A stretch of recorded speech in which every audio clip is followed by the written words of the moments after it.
कौवा और च्यूंटी की दोस्ती। Please like and subscribe my channel and click the bell icon. एक खूबसूरत जंगल में एक घने बड़े आम के दरख्त के ऊपर कल्लू कौवी अपने दो बच्चों के साथ रहा करती थी। वो दिल की बहुत ज़्यादा अच्छी थी, लेकिन कल्लू कौवी थोड़ी सी सुस्त थी। उसी दरख्त के नीचे रानी च्यूंटी अपनी पूरी फैमिली के साथ रहा करती थी। रानी, मैं देखती हूँ तुम सब पूरा दिन काम में मसरूफ रहते हो।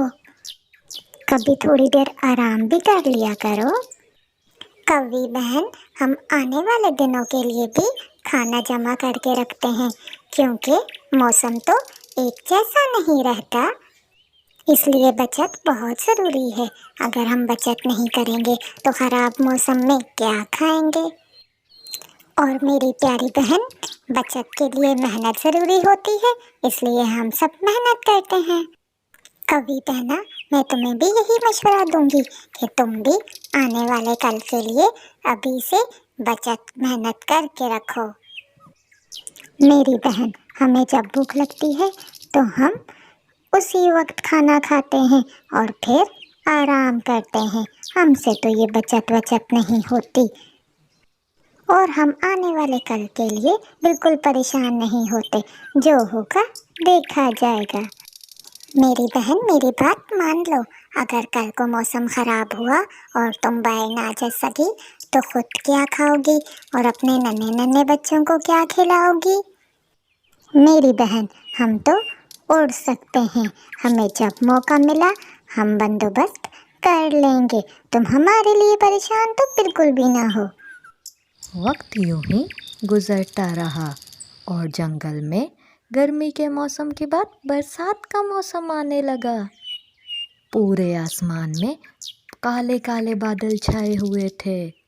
रानी च्यूंटी ने बरसात के मौसम के आने से पहले ही अपनी फैमिली के साथ मिलकर खाने का तमाम बंदोबस्त कर लिया था, ताकि जब मौसम ख़राब हो तो उन्हें घर से बाहर ना निकलना पड़े।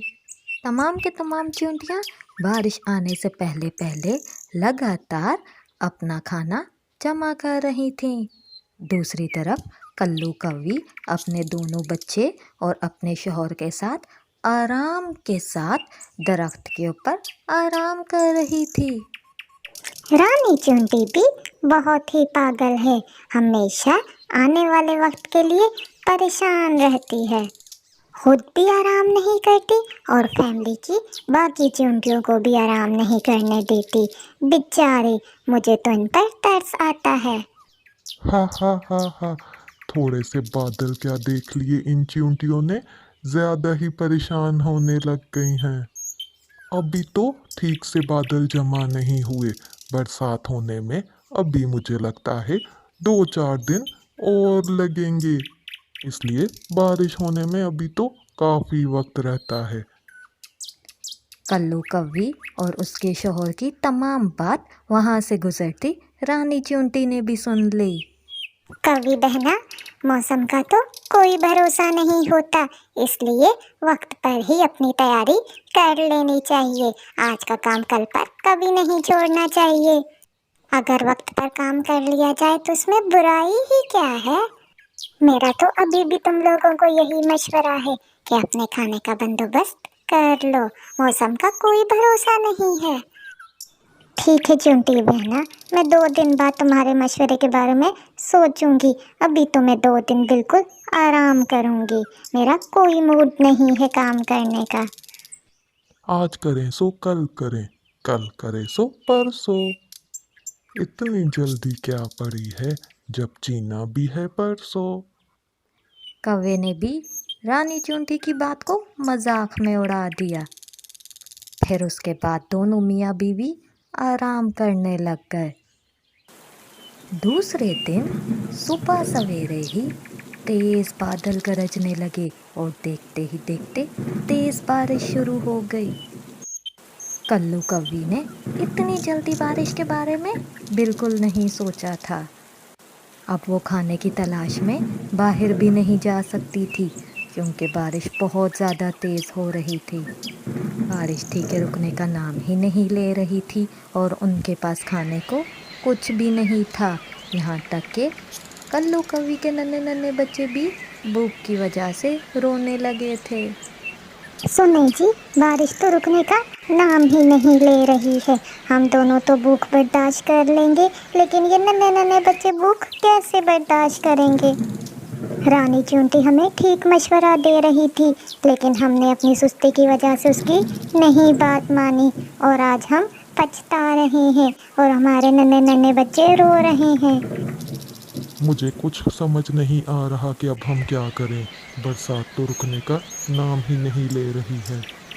अभी कल्लू कव्वी थोड़ी परेशानी के आलम में इधर उधर ही देख रही थी कि उसने देखा कि रानी चींटी अपनी पूरी फैमिली के साथ उसके घोंसले की तरफ आ रही है और तमाम के तमाम चींटियों के मुंह में अनाज के दाने थे।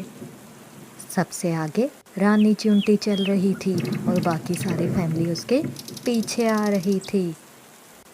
देखते ही देखते रानी चींटी और उसकी सारी फैमिली खाने के दाने लेकर कल्लू कव्वी के घर पहुंच गए।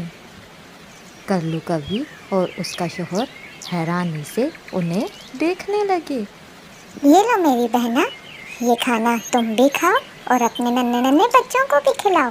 हमारे पास तो बहुत सारा खाना है। हमने तो पहले से ही सारा खाना जमा करके रखा था ताकि इस मौसम में हमें कोई परेशानी ना हो। मेरा भी तुम लोगों को यही मशवरा है कि जैसे ही बारिश का मौसम रुके तुम लोग अपने लिए खाना जमा करना शुरू कर दो, ताकि अगली बार तुम लोगों को ऐसी परेशानी का सामना ना करना पड़े। चिंटी बहना, तुम बिल्कुल ठीक कहती थी। अगर हम पहले से खाने का इंतज़ाम कर लेते तो आज हमें ये दिन ना देखना पड़ता। लेकिन हम आगे से ध्यान रखेंगे और मेहनत करेंगे ताकि हमें इस मौसम में कोई परेशानी का सामना ना करना पड़े और मेरे बच्चे भी भूख की वजह से ना रोएं। हम अपनी गलती पर बहुत ज़्यादा शर्मिंदा हैं। आपका बहुत बहुत शुक्रिया रानी चींटी, आपकी वजह से हमें खाना मिला, नहीं तो हम और हमारे बच्चे भूखे रहते। शुक्रिया की कैसी बात, हम तुम्हारे पड़ोसी हैं और मुश्किल वक्त में पड़ोसी ही पड़ोसी के काम आता है। और मुश्किल वक्त में एक पड़ोसी को दूसरे पड़ोसी की मदद करनी चाहिए।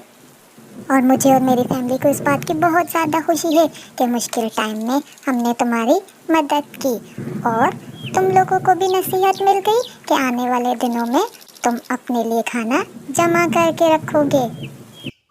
कव्वी बहना को रानी चींटी की बातें बहुत अच्छी लगी और उस दिन के बाद से वो दोनों पक्की दोस्तें बन गई थीं।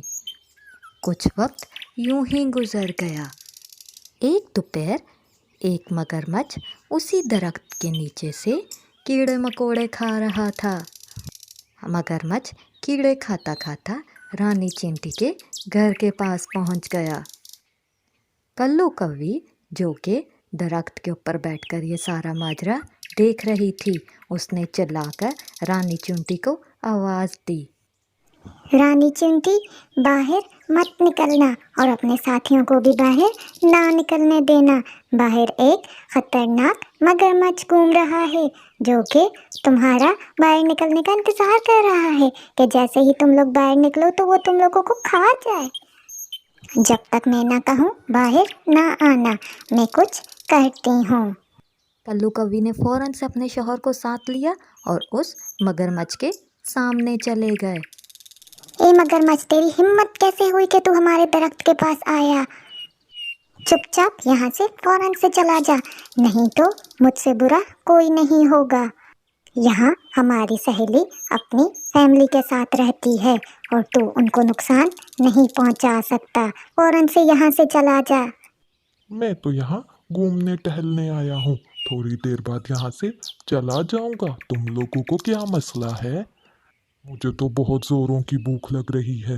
पहले थोड़ी अपनी भूख मिटाऊंगा, फिर चला जाऊंगा। भूख की बच्ची, फौरन से यहाँ से भाग जा, नहीं तो अपनी चोंच के जरिए तेरे पूरे जिस्म पर निशान बना दूंगी। इतना कहने के बाद कल्लू कव्वी और उसके शौहर ने मगरमच्छ पर अपनी चोंचों के साथ वार करना शुरू कर दिया और उसको जख्मी कर दिया। अरे बाप रे, इन लोगों ने तो मेरा बुरा हाल कर दिया। ये लोग तो मेरी जान लेकर ही दम रहेंगे। मुझे माफ कर दो, मुझे माफ कर दो, मैं भाग रही हूँ, दोबारा यहाँ नहीं आऊंगी। मुझे माफ कर दो, मुझे माफ कर दो, मैं यहाँ दोबारा नहीं आऊंगा, मुझे जाने दो। इतना कहने के बाद वो मगरमच्छ वहाँ से भाग गया। इसके बाद कल्लू कव्वी ने रानी चुंटी से कहा कि रानी बहना, अब बाहर आ जाओ अपने साथियों के साथ, हमने उसको भगा दिया है। अब तुम लोगों की जान को कोई खतरा नहीं है, आ जाओ बाहर सब।